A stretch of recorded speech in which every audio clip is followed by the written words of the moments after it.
Hello दोस्तों, dear ज़िंदगी channel में आपका स्वागत है।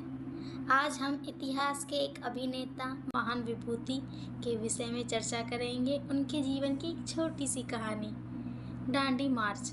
दांडी मार्च आपको पता होगा, महात्मा गांधी जी ने एक पैदल यात्रा की थी, दांडी मार्च।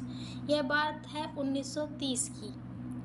उस समय गांधी जी की इस घटना ने भारत के स्वतंत्रता संग्राम में एक महत्वपूर्ण मोड़ लेकर आया। उस समय ब्रिटिश सरकार भारत पर कब्जा किए हुए थी। उस समय ब्रिटिश सरकार ब्रिटिश सरकार का भारत एक उपनिवेश था और ब्रिटिश सरकार ने नमक जैसी साधारण चीज़ों पर टैक्स लगा रखा था, जो आम लोगों की रोज़मर्रा की ज़िंदगी की चीज़ें थीं, जिससे गांधी जी ने अन्यायपूर्ण माना और इसके विरोध में उन्होंने एक आंदोलन शुरू कर दिया। उन्होंने 12 मार्च 1930 को गांधी जी ने अपने साबरमती आश्रम से एक छोटे से गांव डांडी की ओर एक पैदल यात्रा शुरू कर दी। यह पैदल यात्रा 390 किलोमीटर लंबी थी। उस समय गांधी जी की उम्र 60 वर्ष थी। उन्होंने अपनी पैदल यात्रा को पूरा करने का संकल्प लिया और पैदल यात्रा शुरू कर दी।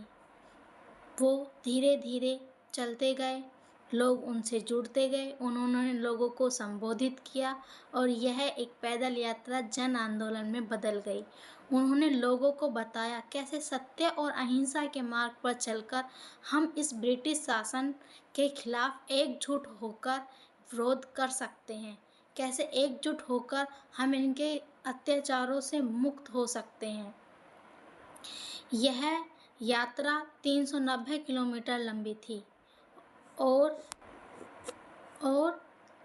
24 दिन के बाद गांधी जी दांडी पहुँचे।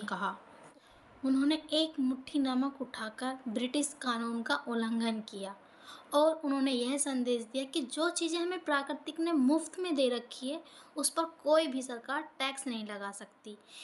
इस घटना ने पूरे देश में एक हलचल मचा दी। लोगों ने नमक का उत्पादन घर घर में बनाना शुरू कर दिया और यह सविनय अवज्ञा आंदोलन का हिस्सा बनी। और इससे हमें यही सीख मिलती है कि छोटी छोटी घटनाएं एक बहुत बड़ा चेंज ला सकती हैं और हम भी इस 21 डेज चैलेंज में छोटी छोटी सीखों के साथ आगे बढ़ेंगे और अपने जीवन को एक बेहतर मोड़ देंगे। Thank you, bye bye.